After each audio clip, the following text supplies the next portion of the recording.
Hi everyone, my name is Chelsea. Welcome to Little Mountain Ranch. Welcome to my kitchen. I'm happy to have you here with me today where we are going to make an Earl Grey tea cake. This recipe was sent to me by Jane, who is a member of the LMR membership, and she sent me this recipe knowing that Earl Grey tea is my favorite tea. I drink it every single day, so she thought I would like this cake, and I am sure she's right. So let's give it a try. After we're done making this recipe, we're going to go outside and I'm going to catch you up on all the work that we did over the last 4 days or so, getting the garden prepped and starting to plant, which is very, very exciting. I feel like the gardening season has officially kicked off. This recipe is from williamsonoma.com and I will link it down in the show notes for you. The first thing that we need to do is to preheat our oven to 325 degrees, which I have already done. And I have also prepped the loaf pan that you can see back there. I oiled the pan, put some parchment paper down, and then oiled the parchment paper as well. And I just used olive oil because that's what I use for everything. For this recipe, we need 2 eggs, 1 1/3 cup of granulated sugar,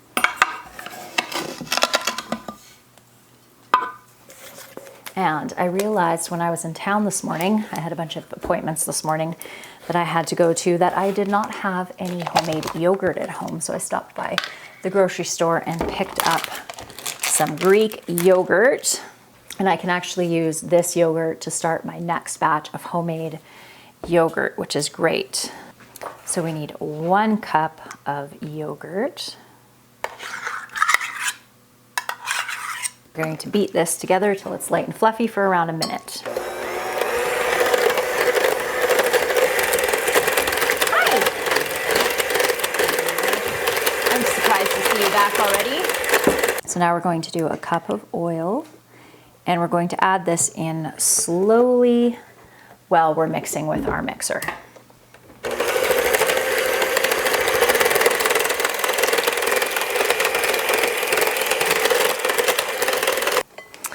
Now we're going to add 2 teaspoons of vanilla extract. You can just put them over there. 1/4 cup of tea leaves. And we needed 2 teaspoons of orange zest. I'm gonna add a little bit of orange juice to this because I only had a couple of older mandarin oranges and they were very difficult to zest. So, little extra orange juice for the flavor. I forgot my apron today. I have been trying to wear an apron. This style of apron works really well because I'm always wiping my hands on my pants. So I really like it. Okay, now we need to mix these together. So now we are going to sift in 2 cups of flour, 2 teaspoons of baking powder, and 1 teaspoon of salt.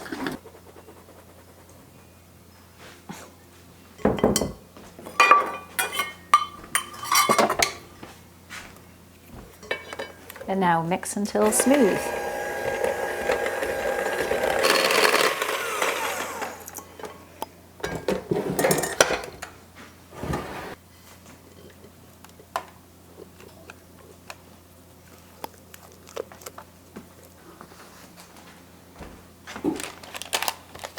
Alrighty, now into the oven for an hour.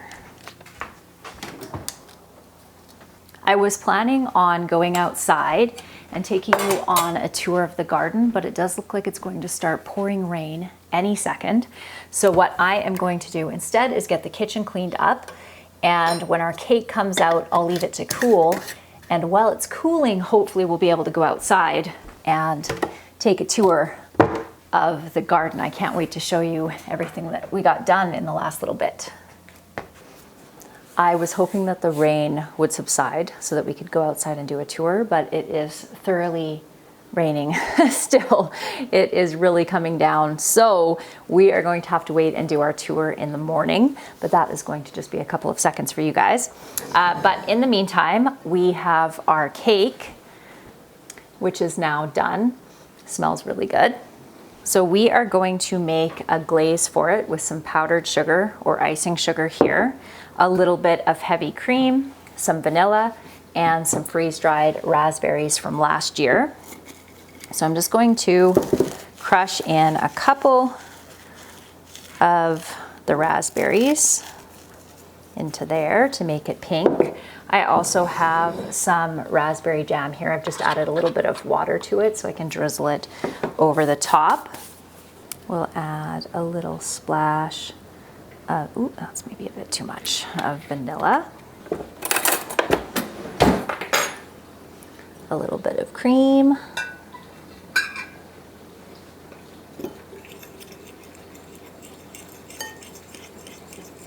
Look at how pretty that color is. Just add a little bit more cream to that.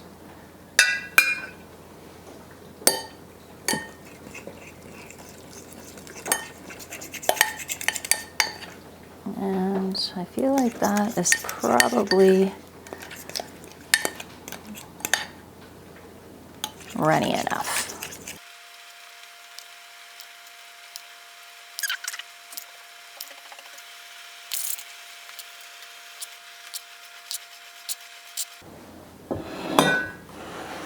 Okay, shall we try?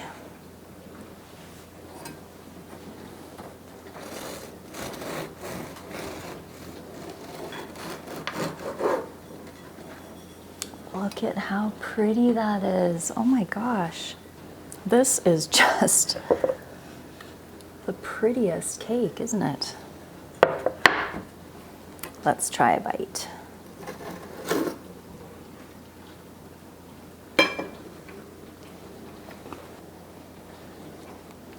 My friends. Oh my gosh. I have never tasted anything quite like this before, as far as just the combination of the hint of orange, the Earl Grey flavor, just the sweet cake, the raspberry frosting, and the raspberry jam. It's incredible. This is definitely something that I will be making again to serve my company. Thank you, Jane, for sending me that recipe. It is delicious. We have been getting so much rain just about every day, which has greened everything up beautifully, but it has made it kind of difficult to get the garden in.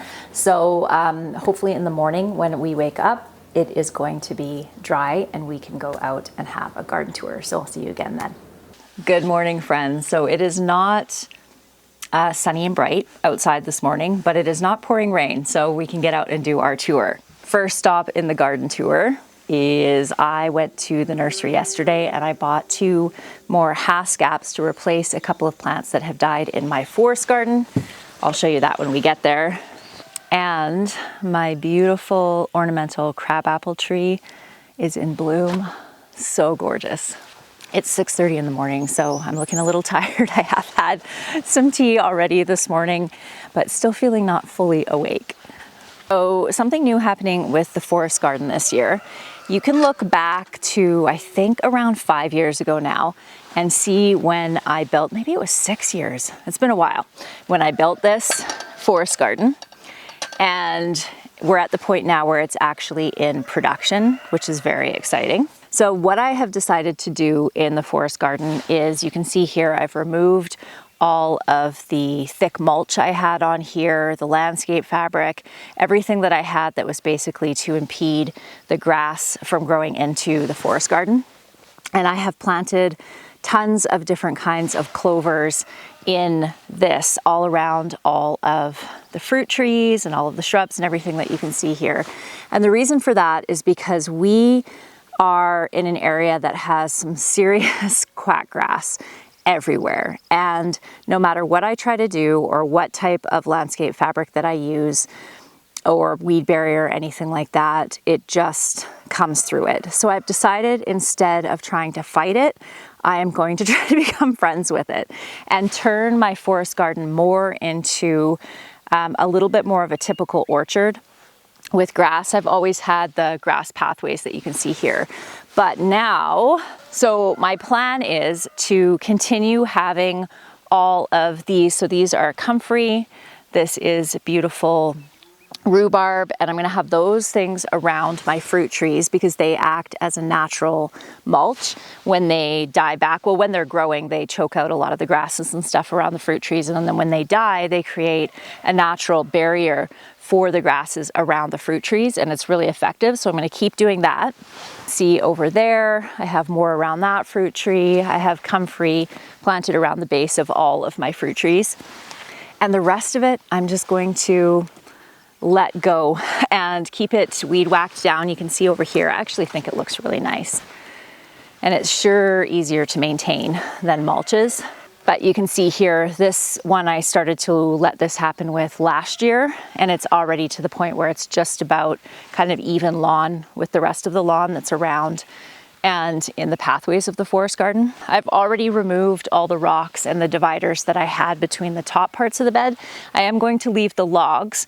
I think they look nice, but also because this is a little bit terraced, so it works naturally to kind of hold the soil back up there. So one of the things that I loved about my forest garden when I first planted it is I had wildflowers growing all throughout it, and it was just so incredibly beautiful. So I have put a bunch of perennial wildflower seeds in here as well, so that we can still have that beautiful splash of color. But this is going to be so much easier for me to maintain. I think it's going to look tidier in the end than the way that I had it last year. And the whole purpose of this garden space is to produce food, and it most certainly is. As you can see, we are going to have a really good apple year this year. Apple trees are biennial. They will produce fruit every year, but every second year is when we get a really great harvest. And this is the year for apples this year, which is great. And my cherry trees back over here also have tons of blooms on them. They're just coming to the end of the blooms right now, but it is going to be a great apple year, which is very exciting. So I'm going to show you a couple of things that I'm going to be taking out of the forest garden. This Pontatilla back here just has never really done very well. So I'm going to remove that and put one of the elderberries there, or not the elderberries, rather the haskaps. Haskaps are also called honeyberries, and they're one of our very favorite berries. We've been growing them now for, about 4 or 5 years, I think. And the one that I planted 4 or 5 years ago is looking absolutely gorgeous and producing tons of beautiful berries for us. So I have 2 up here. I planted 2 more last year, and now 2 more are going in this year. And then up over here, I had an elderberry. So elderberries require quite a lot of water, and this upper bed tends to be more dry. So that one did not survive. I'm gonna pull that one out, put another haskap there. And then I have 2 more spaces that I have room for, actually 3 more spaces that I have room for more berry bushes, and I may put more haskaps here, and that is right up in this spot here. So I think I'll put a couple of more there. I do have 2 small ones down here. And then I have another elderberry that did not survive this last winter down over here, so I have to replace that with something. I did have one of my elderberries over here survive, so that's good. And honestly, I'm not a huge fan of elderberries as far as the flavor goes. They are great medicinally, so just having a couple of elderberries is more than enough for what we need. So up over that way, past the swing set, is my potato garden. We'll take a walk up there when we're heading up to the house. So that is all planted out with potatoes. I accidentally ordered 450 pounds of seed potatoes this year. How, you may ask, did I do that accidentally? Well, I was looking to try, I think 5 or 6 new varieties of potatoes. So I ordered my normal 14 kilogram bags of potatoes, for the seed potatoes, for the ones that I grow every year, like the Kennebec and the Russet and those ones. And when I put in my order for new potato, or the new varieties I wanted to grow, I accidentally clicked 14 kilograms instead of 2 or 3 pounds. So needless to say, I had a lot of seed potatoes. So we ended up planting 210 pounds of seed potatoes up in the big crop garden up there, but I needed more space. So 2 days ago, I rented a little tiller. Well, Dan went to town for me and picked that up and tilled a new garden for the new potatoes. And that is this area down here. I have planted here before, but this year I was planning on just covering it up and leaving it because there's a lot of weeds and grasses in that patch. But I had the space, so I decided just to till it up, and I've already planted out, I think, half of it with the potatoes. And as you can see here, there is a bale of hay, and that is sedge grass hay. Sedge grasses don't have very many seeds at all in them, so they're a really good hay to use for mulching. So I have just shallowly buried my potatoes in here, and I'm going to cover the whole thing up with the sedge grass hay in hopes that that will suppress the grass and weeds that are in here. This is kind of an overflow area where if it doesn't produce really well, it's not the end of the world for us. If it does produce well, then it's fantastic, because we do have a root cellar is right there, which is very convenient by the new potato patch. And I have fit over 2,000 pounds of seed potatoes into that root cellar before. So theoretically, if every single seed potato that I plant produces what it should produce, I could potentially end up with over 4,000 pounds of seed potatoes. So I probably will be selling potatoes in the fall. I also, once I get this patch planted out, I'll still have potatoes left, and I'm going to give away some to my neighbors and some to my mom and my mother-in-law. So yeah, anyway, hopefully it's a good potato year. One of the other things that we're doing is putting drip irrigation in our potato patches. Potatoes do need really consistent moisture, and we have very dry summers here. So having just that consistent irrigation that you can get with drip irrigation is just so fantastic. I'll talk more about the drip irrigation when we get down to the high tunnel, but yeah, hopefully it's a good year. This beautiful plant here is a sea berry. So sea berries are another medicinal berry, super, super high in vitamin C. And I have yet to have a harvest off of my sea berries. But the reason for that is because the first year you do need male and female plants in order to get fruit off of these plants. And my male died. So I have this one here, and then the other one up there, that's another female. And then over here, I have a male that is now big enough, I think, to be able to pollinate both of these females. So hopefully I get some sea berries this year, because as much as they are a beautiful plant, I do want them to be producing something. My raspberry patch over here, remember, I don't know if I showed you guys this. I know I did over on Instagram, but I left a sprinkler on one night in this area, and it froze fairly solidly, and it was absolutely the most beautiful thing the following day. It looked like just a magical area of winter right in the middle of the green, and it was so beautiful. But one thing that it did do is weigh down my raspberries, as you can see, and they fell over. So I just put this post in yesterday, and I'm going to string up some twine to support them a little bit so that my pathway is not blocked by raspberries, but the raspberries are looking beautiful. So that is the forest garden. So you can see that our hay field is right next to our garden. So grass is just, even the hay grass is an issue in my garden. And having it framed off with some of this weed barrier stops the grasses from coming in on the side, the quackgrass anyway. You will notice that all of the pathways in my garden are grass. This is actually seeded mostly clovers because they tend to be able to choke out the quackgrass, and then I just keep them mowed. I really love the way that it looks in the summertime. It's really beautiful, really easy to maintain. So I moved back to having a no-till garden last year, which just means that I don't till my garden. So these pathways will eventually become really well established and hopefully help to keep the quackgrass out of my actual beds.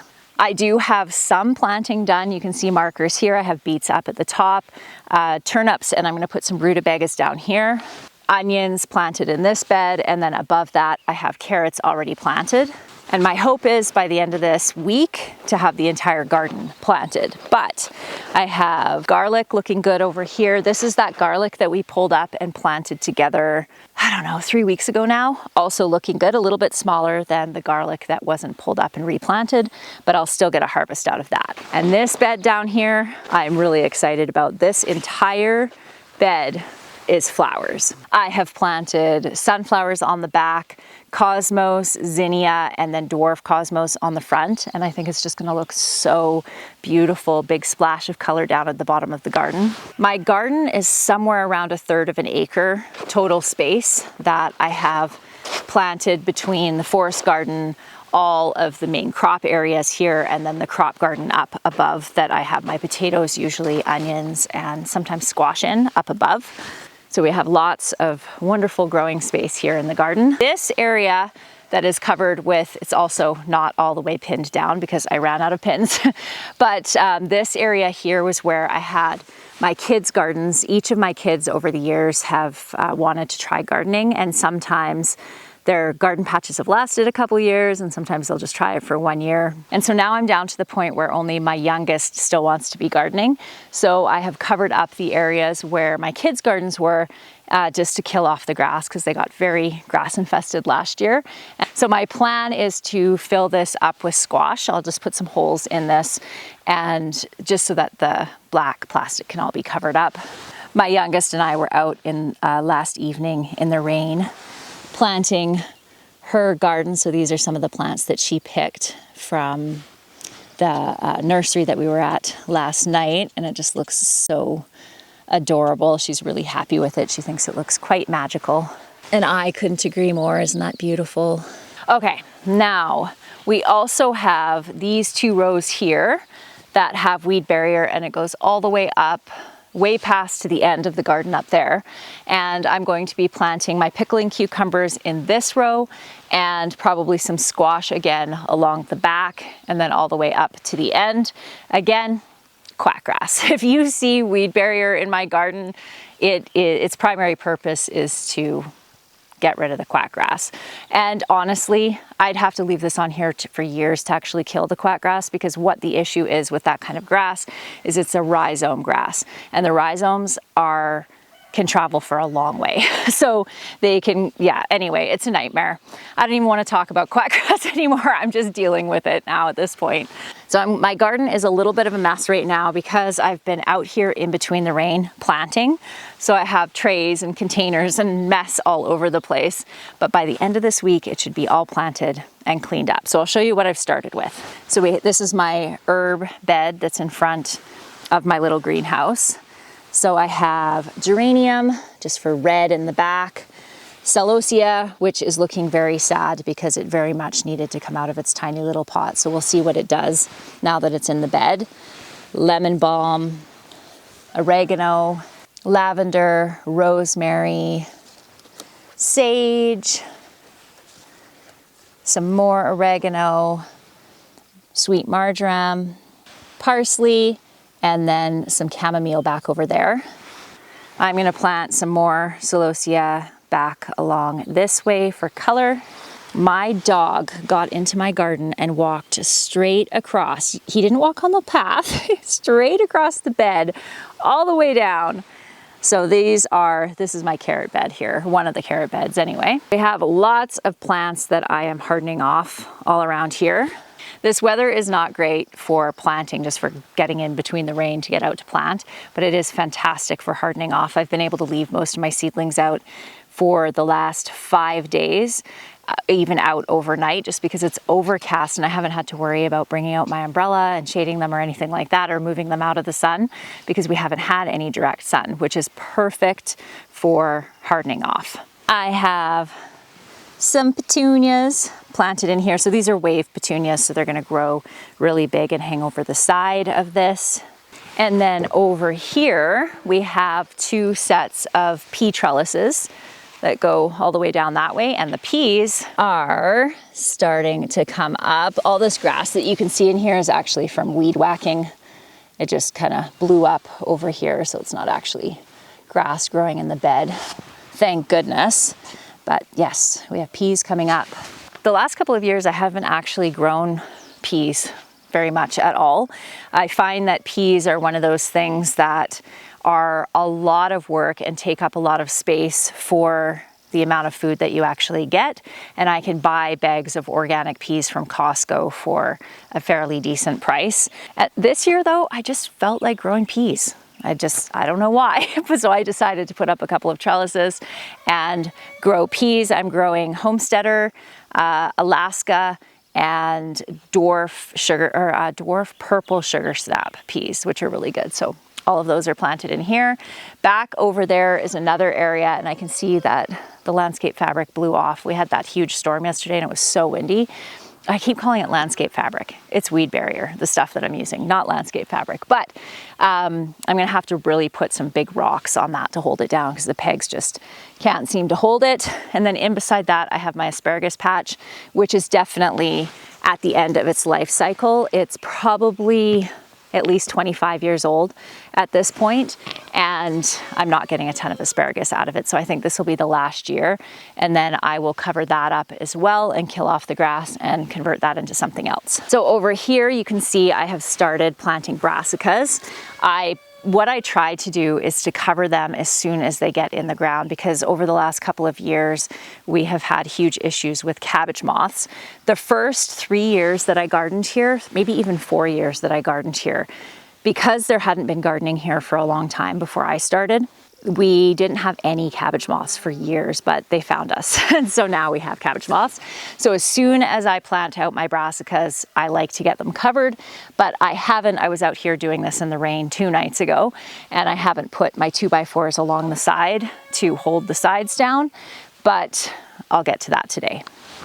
So we have cabbages and broccoli planted in both of these, and we'll have cauliflower and more cabbages going all the way along this row. I love cabbage and I grow lots and lots of cabbage, probably at least 50 to 75 usually each year, and lots of broccoli and cauliflower. I usually do, I think, around 100 broccoli and 100 cauliflower each year.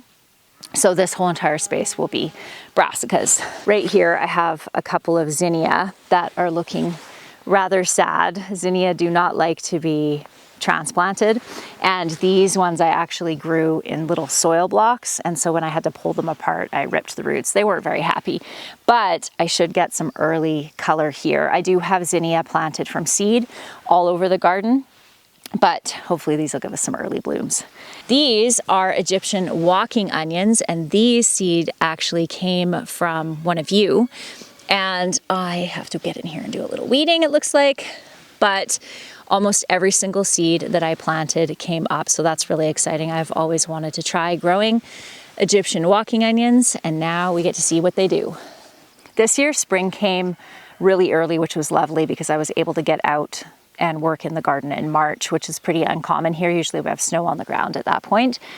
But getting to the point where I'm actually able to plant out seems to be taking a bit longer this year because of all the rain. But I am not complaining about the rain because our hay is finally growing. Last year we did not have a great hay crop just because it was so dry.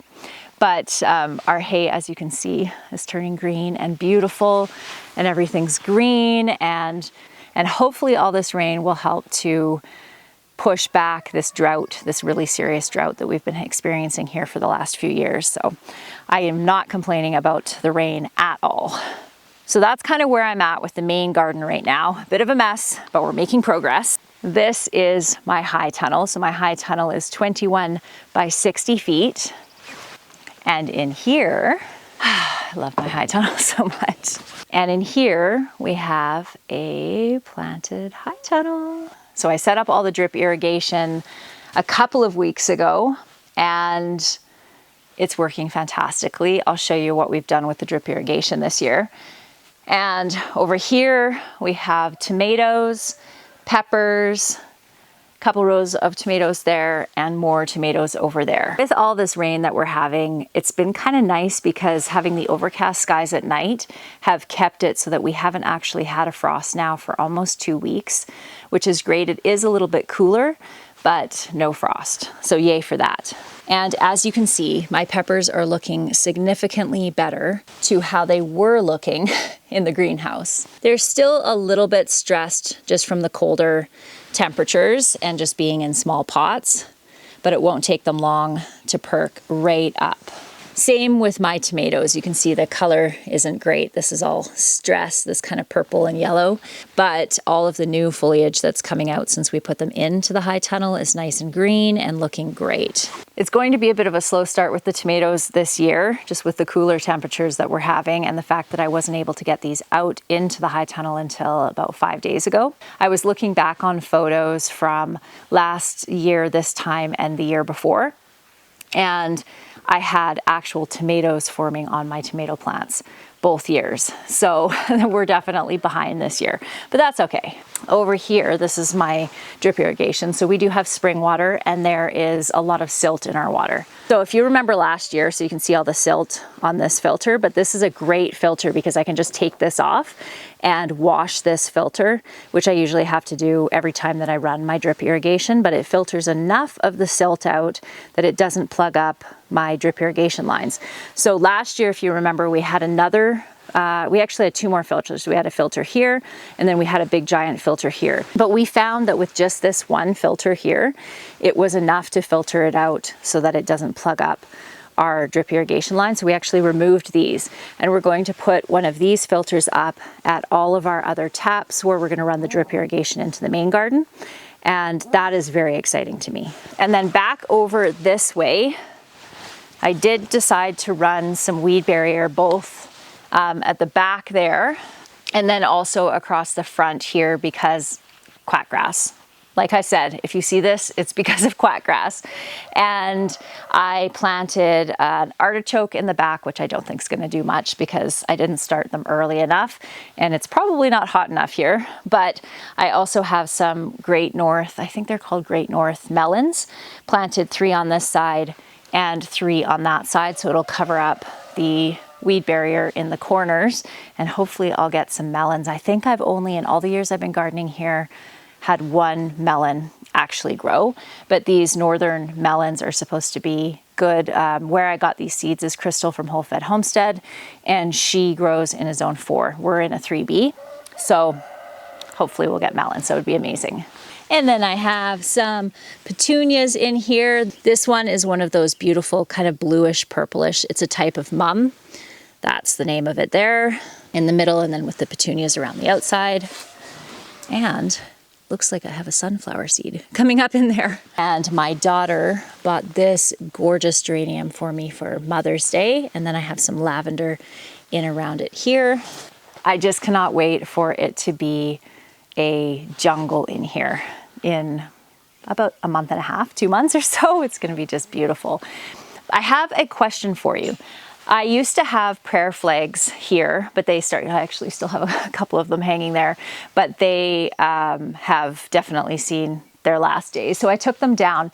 And what I would like to put here on every second rung across the top is they're called bunting flags. I don't know if you've ever heard of bunting flags, but I was thinking if any of you out there have maybe an Etsy shop and you make bunting flags, if you could contact me, send me an email and let me know. I would like to do bunting flags that have plants on them, like herbs and tomatoes and all that kind of stuff. I really loved having the prayer flags there because I just loved the colors, and I thought that bunting flags would be perfect, especially if they were garden themed, and I would love to support a small business. So if you run a small business, you make bunting flags, or you know somebody who does, let me know, because it would be a great way for me to be able to support you and to be able to have a splash of color in the top of this high tunnel.